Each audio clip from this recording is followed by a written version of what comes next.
Ningún arte es aislado. Toda pieza surge en un contexto que la moldea y la define. Es muy importante tomar en cuenta también los contextos. Hay un flujo continuo de procesos que van dando lugar a manifestaciones culturales y artísticas. Este contexto nos ha llevado a la contemporaneidad, donde surge la originalidad, añadiéndole un grado de subjetividad al arte para diferenciar al uno de ese otro. Una continua obsesión por ser diferente, único e individual. Yo mi contemporaneidad la voy a conceptualizar de tal manera que no se parezca al de mi prójimo o de mi colega. En México hay una tendencia hacia el arte conceptual. Los artistas mexicanos, hartos de una herencia moderna, hacen un juicio histórico para decidir qué les sirve y qué no les sirve. A partir de esa postura, el arte contemporáneo se va a volver algo, diría, subversivo, en el sentido de que pretende un cambio, rompe con el pasado, rompe con lo convencional.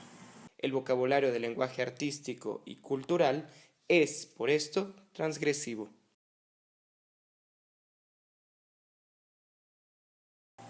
Mucha gente tiene como un gap que sería, ¿qué es el arte contemporáneo mexicano? Porque en sus casas solamente ven desde, podría decir, la pintura colonial, la pintura del siglo XIX, y llegan a José Luis Cuevas, Pedro Coronel, Manuel Felgueres, y prácticamente se detienen. Entonces, como no ven eso en su casa, hay un conservadurismo de que yo solo a eso me he acostumbrado. La estética en el público mexicano tiene un hueco, lo contemporáneo. A ello se le adiciona un modelo educativo que enseña del pasado hacia el presente, de la prehistoria hacia la actualidad. Hay veces que terminas la carrera incluso sin llegar a estudiar el presente, generando un anacronismo en la apreciación del arte. Por ello, Eric Amara, como maestro de libero en la maestría de museología y en la licenciatura de historia del arte, y como activista cultural, se dio a la tarea de enseñar del presente hacia el pasado. Él piensa: asimila quién eres tú en tu presente y luego filtra el pasado para absorber aprendizajes. Pero también en tu pasado necesitas filtrar, porque no todo el pasado se puede poner en los hombros, es muy pesado.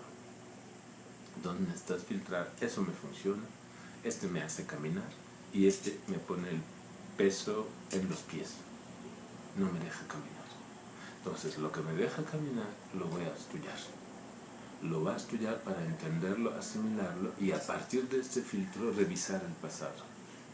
Otra estrategia como activista cultural que Eric Amara hizo fue invitar a artistas, parientes de sus alumnos, a relatar su propia historia. La mayoría de sus alumnos no comprendían a aquel familiar artista y lo clasificaban como el marginal, lo excluían. Los lazos de diálogo en el aula permitieron la mutua comprensión. Estaba erradicando aquel conservadurismo mexicano.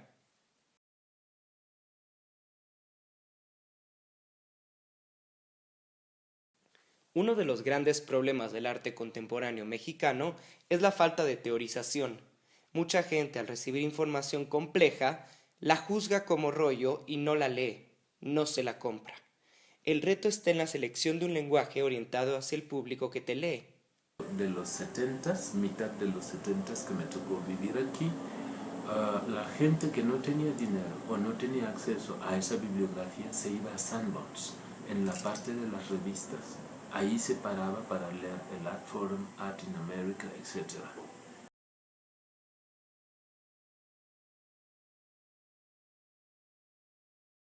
Aún no se reconoce ni se le da lugar a la riqueza que la periferia le brindó al centro. ¿Qué hubiera sido Picasso sin voltear a ver las artes africanas o a los etruscos? ¿Por qué exotizar al otro? La riqueza que le ha dado a la cultura europea no se ve, y esta riqueza proviene de las periferias, porque el dilema era centro-periferia. Europa exotizó al otro al crear la enciclopedia. Debemos evitar repetir estos mismos procesos. Ahora que se está hablando de globalización, Si la globalización supone la circulación libre de mercancías, que también sea la circulación libre de ideas y de posturas. Y eso puede enriquecer el discurso a nivel internacional. El conocimiento tú te puedes abrevar de donde sea de la humanidad y puedes transformar ese legado de la humanidad en algo personal. Estas ideas centro-periferia popularizan el discurso de Camara, por lo que lo invitan a Documenta y a la Bienal de Venecia. En 1997 ya había sido invitado por Catherine David en Kassel para plantear en Documenta el problema centro-periferia. Para capitalizar esta idea, crea el Patronato de Arte Contemporáneo, con el que invitan a varios curadores de Venecia a que dieran pláticas en México. Estaba trayendo esas ideas externas a un cultivo de ideas en nuestro país. El Patronato de Arte Contemporáneo iba en contra de una visión resumida de las artes como la que difunde Art Magazine. Y con un enfoque internacional, cada uno nos diera su visión propia desde su localidad. No una visión resumida que estamos leyendo en Art Magazines, sino que cada uno nos diga su realidad local. Entonces, eso enriqueció mucho en la discusión, porque quien estuviera aquí entendiéndolos decía, este se parece a mi caso. O sea, la apropiación era mucho más directa. Una inquietud del patronato fue introducir el arte mexicano al discurso contemporáneo internacional. Para ello se creó en 2002 el Simposio Internacional de Teoría sobre Arte Contemporáneo, por sus siglas el CITAC. Eric Camara fue el director fundador y desempeñó el cargo durante 2 años en este simposio. Se decidió que el director del CITAC rotaría cada 2 años y se invitaría a conocedores de otros países a ser directores del simposio, logrando vigorizar y diversificar el lenguaje y la discusión. Y aquí, como había una sed, había un hambre de conocimiento, era como el foco de que el CITAC viene, vámonos a enterarnos de todo.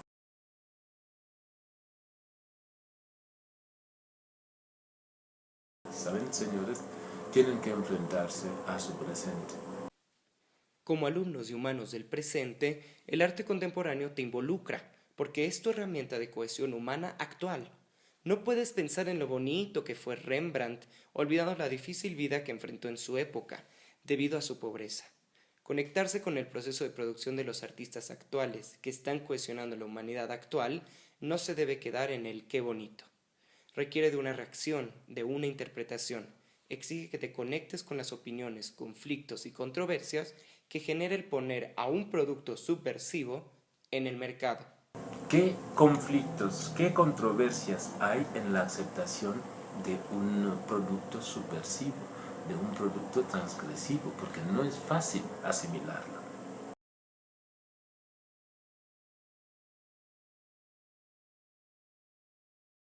Eric Camara no busca una sola interpretación de una exhibición o una obra artística. Yo quiero restituirte tu propia libertad, dándote estos elementos para que tú en sí puedas tener un diálogo limpio con las obras y deducir de tu experiencia un entendimiento. Poco a poco el público alimenta su visión con otros encuentros, con otras lecturas. Hay veces que los curadores deben de cuidarse de ese hermetismo de que solo así lo voy a decir y quien no lo entienda que se vaya al diablo. No. Creo que ese hermetismo no es de una institución pública. No se trata de hacer como un conductismo de que solo así se puede entender. El museo está aquí para facilitar servicios a los visitantes, para que ellos, con su libertad, puedan reconocerse en su cultura y tenerle el respeto adecuado. Es necesario que a la par de las exposiciones hayan mesas redondas, hayan publicaciones, hayan intercambios entre los artistas y los públicos y no nada más los curadores, porque muchas veces el curador, por su erudición, puede caer preso de su conocimiento y eso creo que puede interrumpirle la comunicación. Los intercambios subjetivos que se dan en el museo deben de tener un lenguaje dirigido a su público. Él dice, es importante también estudiar ese público, cómo maneja su lenguaje y aprende de ese lenguaje para ver si hay recursos que te pueden facilitar una mejor comunicación. Es tu cliente, pero si no lo conoces no le puedes servir. Necesitas saber cuáles son sus lagunas, cuáles son sus inquietudes y en qué lenguaje capta las cosas. Porque si lo dices mucho, muy filosóficamente, salen, ay, puro rollo, y se van. ¿Cuánto se invirtió en esta exposición? ¿Y cuánto se pierde al no leer el contenido? La divulgación del material, de los contenidos, se debe de hacer a distintos niveles para poder responder a distintos niveles también de capacidades. O sea, no es igual un niño de primaria que un universitario. ¿Cómo puedo desplegar recursos para poder llegar a todos estos destinatarios sin mutilar la esencia de lo que estoy promoviendo? el público a través de sus distintas experiencias en torno a la exposición puede ir adquiriendo elementos para su propio conocimiento. Es aquí donde los museos mexicanos tienen un esfuerzo que hacer para acercar al público al discurso del arte contemporáneo sin las mitificaciones que algunos curadores hacen en torno a lo contemporáneo. De una forma natural, espontánea, los públicos irán definiendo sus gustos e inquietudes. Él dice, el museo es un producto que está por cocinarse no sé cuántos años más.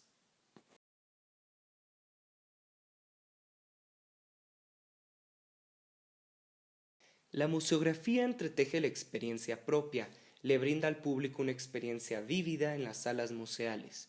Un buen trabajo museográfico gradúa el paso del público, dosificando los estímulos, estando consciente del espacio y de las obras que la habitan. La puesta en escena, espacio-obra, está hecha para el público. El curador es el primer visitante de la exposición. Se tiene que tomar esta tarea en serio, para empatizar con su visitante. Cámara tiene una regla básica. Si te cansas tú, tu visitante se cansa. Debes de recorrer tu propia exposición N veces hasta definir dónde no quieres que se canse o se aburre el visitante. Cómo lograr que no se retire y que se interese, que se involucre en la exhibición. Hay gente que dice que la visión del curador es unilateral, ya que nunca está en la sala y no se le puede preguntar o rebatir. Cámara piensa que en cierto modo tienen razón. De todas formas, tu misión como curador es estar en la sala, de una u otra manera, sin tu presencia física. Estás presente por lo que dejas escrito y dispuesto en la sala con la museografía. El visitante es tu cliente. Si no lo satisfaces y no vuelve, cierran el changarro, así de simple. Cuando hay una exposición, Cámara baja todos los días a las salas para escuchar y tomar nota de los comentarios que ahí surgen, para poder arreglarlos para la siguiente exposición, complementando así la teoría con la práctica.